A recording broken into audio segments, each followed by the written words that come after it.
Rabbeinu raised his hand. כאשר ירים משה ידו וגבר ישראל. Then the Jewish people overpowered Amalek, was able to defeat them and able to overcome them. We need to understand that when it was the war of Amalek, the Eden situation wasn't such. Just now they left Mitzrayim. It was in the period between their leaving of Mitzrayim and even getting the Torah. So it's a few weeks of going out of Mitzrayim.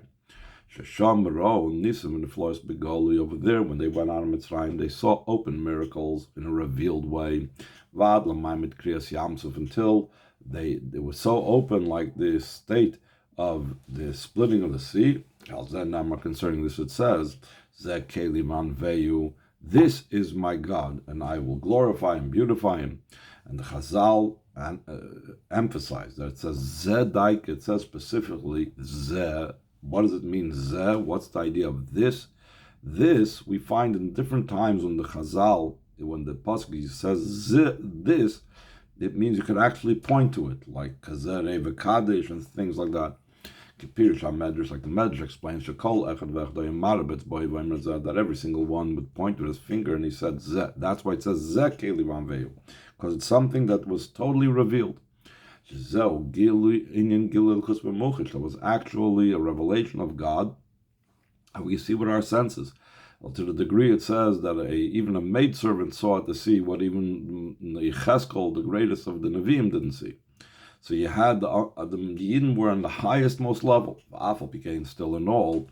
So that it should be able to be that the Yidden should overpower Amalek. They needed a unique thing. That Moshe should raise up his hand. It's brought down the Mishnah. Is it the hands of Moshe that are doing the war? It's not Moshe Rabbeinu's hands that are accomplishing this. Rather, rather when Yidden are looking upwards, they are enslaving their heart, they're making the heart in servitude to their Father in heaven.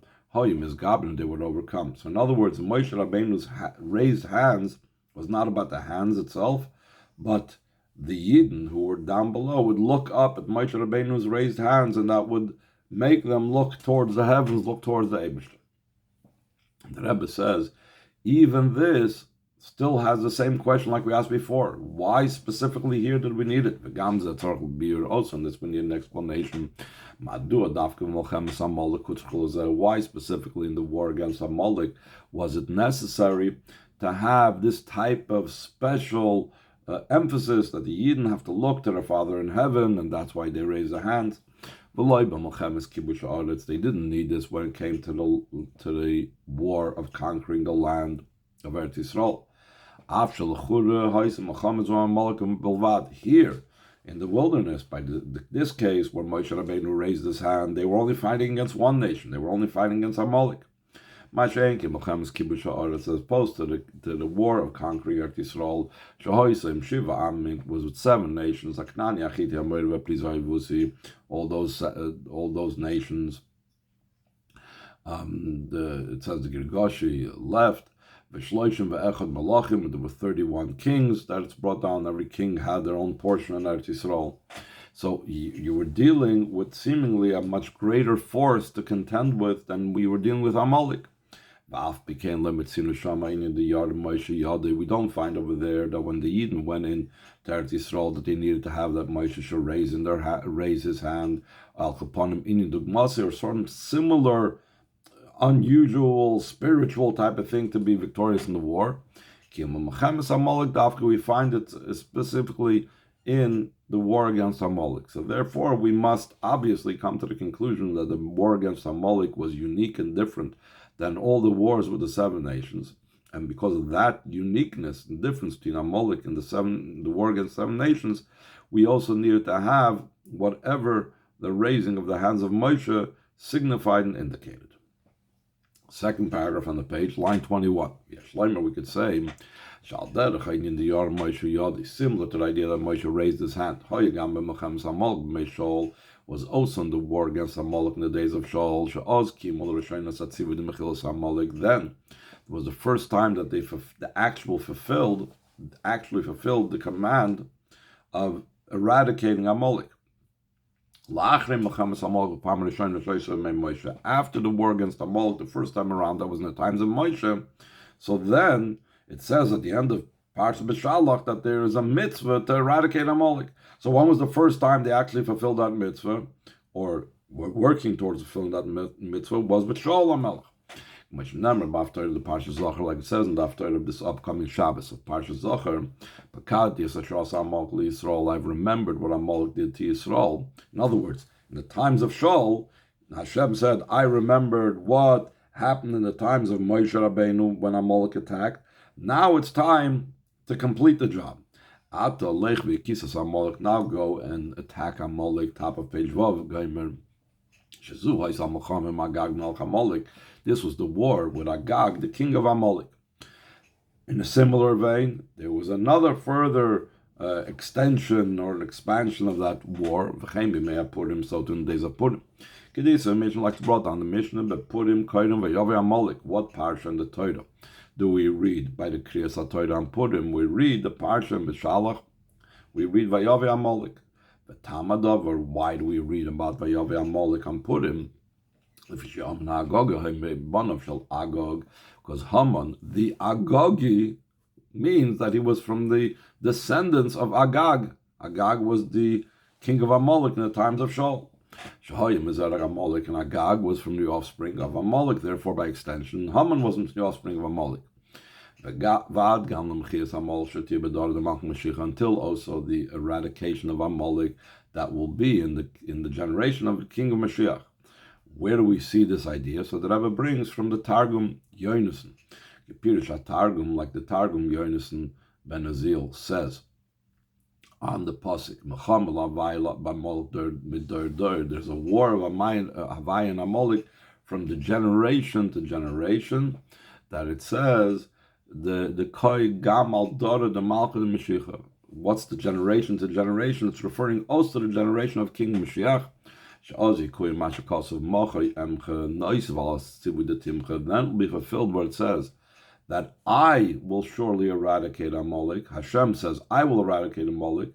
In addition to the command, Timcha, you shall eradicate Amalek. In other words, you see two different psukim.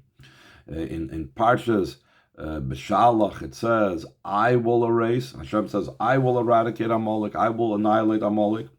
And in Parshas Kiseitze, it says, you shall eradicate Amalek. So there's two levels of eradication of Amalek. There's what's incumbent upon us, and there's what Hashem does. So what's going to take place in Mashiach's times, in addition to the command of that we have to eradicate Amalek during Mashiach's times, there's also the eradication that Hashem is going to do.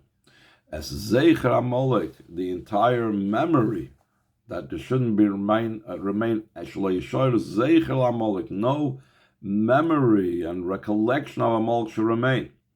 Kamuva Pirush Rashi when Mechilta, like it's brought down Rashi's Pirush, and that he brings it from the Mechilta. What does it mean? Zeicher Amalek, Shelo Yehi Shem Amalek Niska Afil Al Behema Gamal Asher Chulu Leimer Behema Zum Shal Malchus. It should be so totally eradicated that even an animal like a camel or an ox, you wouldn't be able to say this animal was an Amalek's animal. That's how far the memory of Amalek has to be completely eradicated. Hinegam Sham, even there, in the generation of Mashiach, in the times of Purim, in the times of Shaul HaMelech, Yeshnoi al derech ha'inyan the Yarim Moshe Yodai. There's also the concept similar to Moshe raising his hand. He doesn't say that there was any particular action that was that, but as we go on the Maimer, hopefully it'll be understood what exactly is this raising of hand. What does it have to do with the war against Amalek? So he says in Ois Beis, to be able to understand the explanation of this matter. Why specifically in the war against Amalek there had to be raising Moshe's hand, like that Moshe raised his hand, like we asked this question before. As opposed to the war against the Canaani, that over there we didn't need that. We need to preface the explanation in the difference between Amalek and the 7 nations. Now, the 7 nations are really the archetype for all the 70 nations, which are the archetype for all the nations in the world. The 7 nations of Eretz Yisrael are the archetype and the general thing corresponding to all the 70 nations of the world. You call because every one of these 7 nations includes in them 10. So 10 times 7 is 70. So we're going to talk about it in spheres. There's the 7 midas. Each one of them has 10 included in them. The 7 midas in Klippa, which we have to attack. And then we're going to talk about what is Amalek in Klippa then. The Hiniksiv, it says in the Pasuk, line 21, Reish is going Amalek, that Amalek is the beginning, the first of the Goyim of the nations. Behind this means, though there's Goyim in the plural, Yesh Lahem Reish, still in all, they have a beginning. Shuhu Amalek, there's someone that stands out, that is above and beyond them, and that's Amalek. The word Reishis has in it 2 components. Ha'echad shuhu reishis lam. One thing is he's the first. He is, there's an expression I think in England, first among equals. He's something unique and different. Avaloi heim atzmam. He's not like the other goyim. He's not part of the other goyim. He is the reishis to them. Shemuvdul mehem. He is distinct from them. Vasheni, a second meaning or a second aspect of the word reishis. Despite the fact that he is distinct from all the nations, and that's why he's called the first of all the nations. He has an association, he has a connection with them. That's why he's called the first of the nations. If he wouldn't have any connection, he wouldn't be called the first. That he's the first of them, meaning he is the source for them, like the beginning of everything is the source for the things that go on. So, to be able to understand that, we need to understand in the spiritual. We need to do it. It's known Shakol and Yom Shalomata, all matters down here below, in Shtal Shalmahem, descended by chain descent, Bein Yonim, Kifi Shehein, Tapafei Zayin, Baruch Nisway, they're in the spiritual. Especially according to what's explained in the words of Chazal in the Pasuk. The Amalek came and he went to battle with the Yidden in Refidim. And the Chazal explained what's the significance of Refidim. Refidim, while Shem Sherafu Yedeyim B'divrei Torah. The Refidim is in the word they softened, they weakened, their hands weakened from being involved in Torah. Behind this means the very fact that they were softened and weakened from Torah, that was the enabler, that what gave the possibility that Amalek should come. So we see that Amalek is not just a physical opponent, but it has to do with a spiritual battle. That's the general idea of we say measure for measure. In other words, that whatever the consequence is, the consequence matches and corresponds to the cause. So therefore, the Rafu Medivrei Torah is related somehow with some spiritual component of Amalek, that he's the beginning and so on.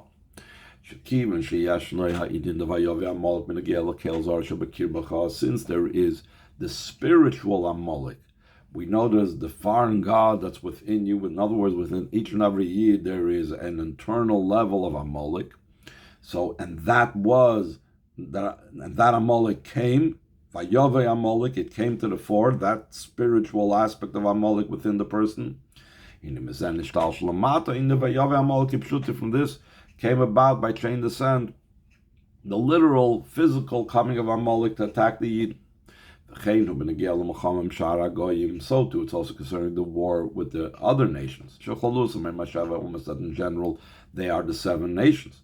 That also there is the spiritual level of the 7 nations within the person.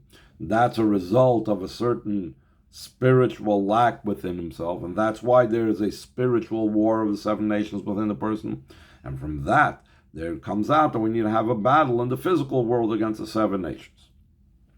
So the Rebbe goes on line 10. Move on from this understood, according to the explanation in explaining this topic, as it is in the person's service in his soul. From this, we'll be able to extend the explanation, understand it, how it's in the literal Amalek. And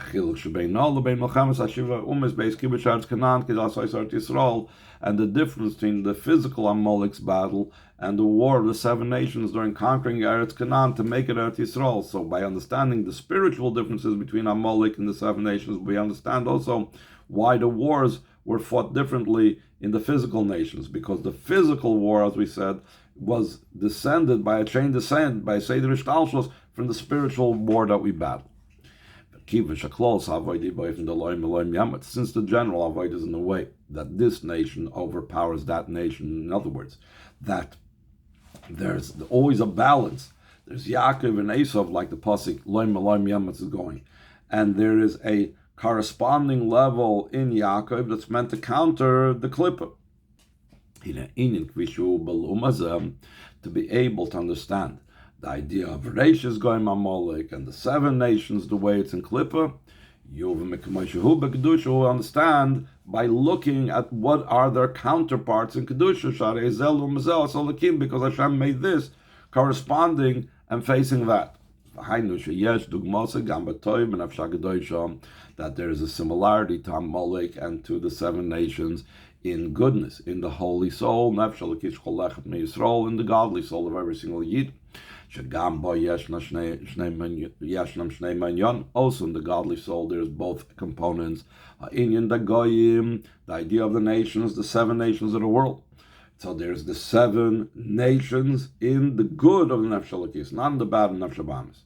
And then there's the top, the head, the beginning of the 7 nations, which is distinct, but the source for it in El Shazal Kfi Shem B'Kedusha, but that is the way it's to be found in Kedusha.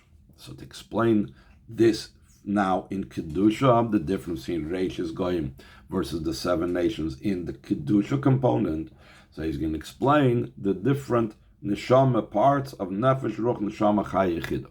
Ois Gimel, line 24. The close is that the general idea behind this is in general, in the neshama, there is a general division of 2 categories, 2 types. Ha'echad, one type, habchina shenikras reish neshama, the level that's called the head of the neshama. Bear in mind, reish is goyim, head of the neshama, the positive in kedusha. Even more in depth than just the head, but the transcendent part of the person's nefesh elokis. Vasheni. And the other part is the second part of B'chinas HaPnimi Neshama, that internal level of the Neshama that's enclosed in the person and revealed in the person. That's the contrast to and the corresponding level of Kedusha to the Klippa side of the 7 nations. B'chlolos in general, these 2 levels go under Harizah Masham from the Medrash, Chamisha Shemis Nikra Law, that the Medrash says that the Neshama is called by 5 names. Nefesh, Ruach, Neshama, Chai, Yechida, the Neshama is called by these different names we find in different psukim. And Chassidus explains, these are not just alternate names for the same thing, but each name indicates different levels. The Nefesh, Ruach, Neshama, Bechinas Pnimi Shub Neshama, that's the inner level of the Neshama, the permeating level, the limited level. The Chai Yechida, Bechinas Makiv Shub Neshama, Chai Yechida, that's the level, that's the transcendent level of Neshama. If they're both makiv, how do you distinguish between them? When you're dealing with Pnimi, so Pnimi, there's all different types of levels of Pnimi. There's the intellect, there's emotions, there's actions, like we're going to talk about. If you're dealing with makiv, transcendent is transcendent. It says, Ella, but, Shechaya, he makva karav, top of page Ches. Chaya is the close makiv. Yechida is called the distant makif, just like by a person. You can have a garment, clothing. Clothing is called a makif to the person, but it's a close makif because it's measured and tailored according to the person. Looking at a person's clothes, you can determine, let's say, the person's size and so on, sometimes even the age and the maturity of the person. Whereas makif arochik is a person's house, for example. That's a makif arochik. So too spiritually, there's chaya and yechida, which is makif akara and makif arochik. So before we explain those latter two levels, the Rebbe says in line 2 on page Ches, we first have to explain the three levels of nefesh, ruach, neshama. And the Rebbe says, though each one of these includes all three of them, like we have in the early Parakim in Tanya, he says that there is the nefesh nefesh, and by extension there's the ruach nefesh, neshama nefesh, and the same thing, the neshama has the ruach neshama, the nefesh neshama, and the same thing in ruach. But still in all, each one does have its distinct thing. There's also the aspect of each thing, the way its unique, specific thing is, as the Maimer will actually distinguish between the core of that particular level versus what it has and what it connects with other levels. So the Rebbe is going to start going from top down, beginning from the explaining of the level of neshama. So the Rebbe goes on, line 7, what is the idea of the neshama? The godly soul is primarily the idea of intellect. And we know that's why the godly soul resides in the brain. It resides also in the heart, but its mainly about intellect. The animal soul is mainly about, like animalistic emotions, doing things without thinking. The nefesh elokis is about intellect. The ilu hamidos, as opposed to even though the nefesh elokis has midos, has emotional character traits, still in all, in general, the midas come and is born afterwards as a result of the intellect. The intellect is what gives birth to the midas.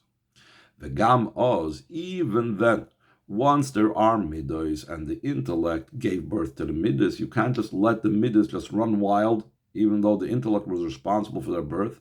But there has to be tzarich liyis hamoyach shalta alev. It has to be the brain ruling over the heart. V'zehu, this level of the seichel, which is the primary level of nefesh elokis, the intellect, that is inyan bechinas neshama. That's the level of neshama that it says shi b'moyach, that it's in the brain. When Maharich Chassidus bring a pasuk, it says nishmas shin dalad yud tevinem. So we see nishmas neshama has to do with bina, has to do with seichel. V'inyan b'sfiris, as he's about to say, in the sfiris it corresponds what levels the level of neshama. In the sfiris is sfiris habina. And the person's soul powers, who inyan havana v'asagya, it's the level of understanding and comprehension. Now the Rebbe is going to explain this further. According to what's explained in the Gersa Kodesh entitled Lahav Mashal Litza, Gersa Kodesh 15, over there the Alter Rebbe goes through all the midas of the nefesh elokis. It's the only place in Tanya that he really goes through them one after the other. And over there he says, nefesh elokis, when it comes to the godly soul, kol hamidas in Lashem levad, binyan kedush levad, all the emotions are only and solely for the sake of Hashem in matters of holiness. So therefore, inyan habina the nefesh elokis, what is the level of bin of the godly soul? It's the understanding, the comprehension, the grasp of godly matters, godly topics. Not when you understand about how your car works, that's not the bin of the nefesh elokis.